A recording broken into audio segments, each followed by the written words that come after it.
Petite parenthèse avant de commencer le sujet de la vidéo. Même si la majeure partie de mes références sont des extraits des textes islamiques, les sujets que je traite s'adressent aussi bien aux musulmans qu'aux chrétiens et aux judaïques ainsi que les personnes d'autres convictions. Tout ceci pour but d'enrichir les connaissances de tout le monde. N'hésitez pas à laisser des commentaires ou à rectifier si jamais certaines explications ne vous paraissent pas claires. Commençons tout d'abord par qui est Issa Jésus. Issa ou Issa ibn Maryam, Issa, fils de Maryam, est le nom coranique de Jésus de Nazareth, considéré par l'islam comme l'avant-dernier prophète d'Allah et comme le Messie. Il est à distinguer du nom Yazou, ibn Maryam qui est le nom plutôt employé par les chrétiens arabes Palestine, Syrie et Liban. Issa est un terme qui apparaît comme transcription arabe du nom de Jésus dans le Coran et pour certains chrétiens arabes. Il faut donc distinguer le Jésus coranique du Jésus évangélique, car les deux livres religieux donnent deux interprétations différentes. La façon dont le Coran présente Issa est en forte opposition avec le credo développé par les églises chrétiennes depuis le premier concile de Nicée et les courants chrétiens trinitaristes issus des 7 conciles écuméniques. Ainsi, selon le Coran, bien qu'il reçoive des titres éminents comme celui de parole de Dieu, Issa n'est ni Dieu, ni fils de Dieu, ni la deuxième personne de la Trinité. Avant-dernier prophète de Dieu avant Mohammed, il n'a pas été crucifié.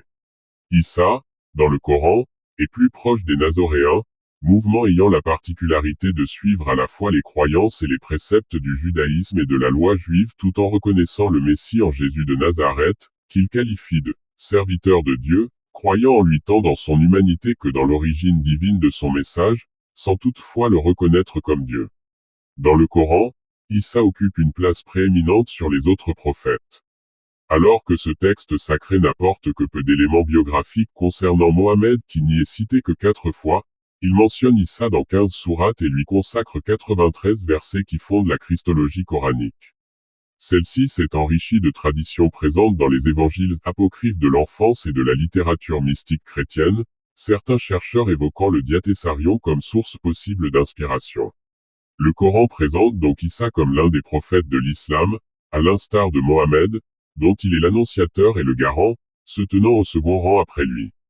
Parmi les nombreux titres que lui confère le Coran, outre celui de prophète Nabi, on dénombre ceux d'envoyé Rasoul, de béni Moubarak, de digne d'estime Wajid, mais son appellation la plus commune est celle de fils de Marie ibn Maryam qui apparaît à 33 reprises. Il est également qualifié bien que de manière formelle et non définie de Messie al-Masih à 11 reprises, et, dans la mesure où il est né du souffle divin, esprit émanant de Dieu ou encore de verbe de Dieu Kalimat Allah dans la mesure où il est le fruit de la seule parole créatrice de Dieu bien que certains chercheurs voient dans cette notion une continuité du nestorianisme.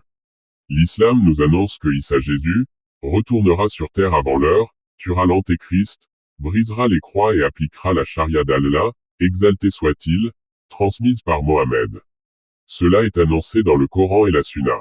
Allah, exalté soit-il, dit. Il sera un signe au sujet de l'heure.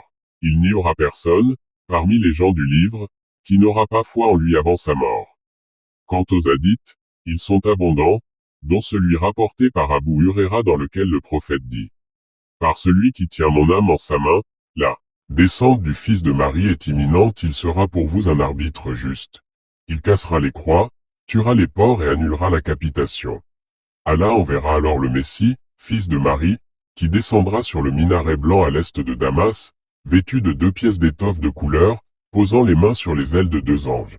Quand il baissera la tête, il en tombera des gouttes d'eau et, quand il la relèvera, elle laissera couler comme des perles. Aucun mécréant ne pourra sentir son odeur sans tomber raide mort. Pour conclure, seul Dieu a la connaissance infinie.